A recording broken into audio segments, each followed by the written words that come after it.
পাহাড়ি ঢল ও বৃষ্টিতে সৃষ্ট বন্যার পানি এবার সিলেট সদর উপজেলা ও নগরে প্রবেশ করছে। জরুরি পরিস্থিতিতে আশ্রয়কেন্দ্র ও কন্ট্রোল রুম খুলেছে নগর কর্তৃপক্ষ।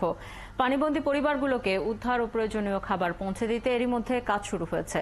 আর সুরমা নদীর পানি বিপদসীমার 10.86 সেন্টিমিটার উপর দিয়ে প্রবাহিত হচ্ছে। দেখা দিয়েছে বিশুদ্ধ খাবার পানি এবং খাবারের সংকট। সাকিব আহমদ মিঠু এবং হোসেন আহমদ সুজাদের তথ্য ছবিতে প্রতিবেদন। সুরমা কুশিয়ারার জনপদ এখন বন্যা কবলিত। শনিবার সকালেও জকিগঞ্জ উপজেলায় কুশিয়ার নদীর বাঁধ উপচে পানি ঢুকে পড়েছে 9টি ইউনিয়ন ও পৌরসভায়।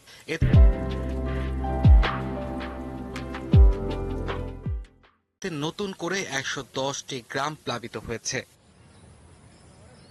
সিলেট শহরেও এখন থই থই পানি। নগরীর উপশহর তালতলা, মাসিমপুর, ছড়ার পার, 13 রতন, তালতলা এলাকায় কোথাও হাঁটু কোথাও কোমর পানি। এতে বিপাকে নগরবাসী। আমরা যে পানি সাগরের মধ্যে বাসাই, আমরা তো কেউ কিছু আমরা পরে না, কিছু দেখে না।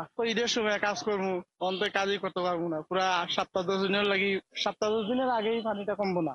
কিন্তু বাসা বাড়ি ডুবাইলে আর কি, কাগজপত্র যেগুলো আছে, মাল সামানা ভিজা সবকিছু। মারতামও পারতাছি না। এখন আমরা কই যাইমু? বাচ্চা কাচ্চা লই আমরা চলার মতন না। চুলার মাঝে আগুন তো নাই, আর খানিবনি কিভাবে, খুব একটা দুর্গতির মাঝে আছি, কষ্ট ছিল।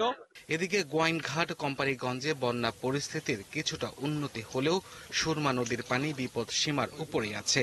ওই এলাকায় দেখা দিয়েছে বিশুদ্ধ পানি এবং খাবার সংকট। কারেন্ট নাই, ফ্যান নাই, ঘর ভাঙ্গা, দুয়ার ভাঙ্গা, কিতা কইতাম বাবা, আর কোনটা নাই।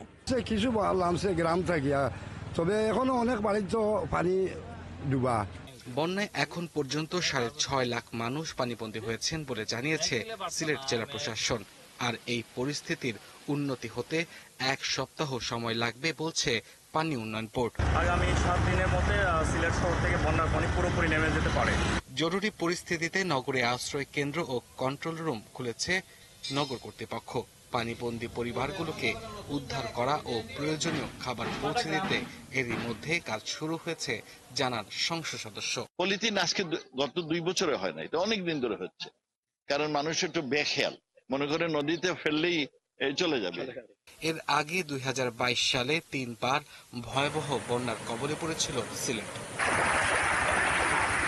আব্দুল হাল মামুন, 71।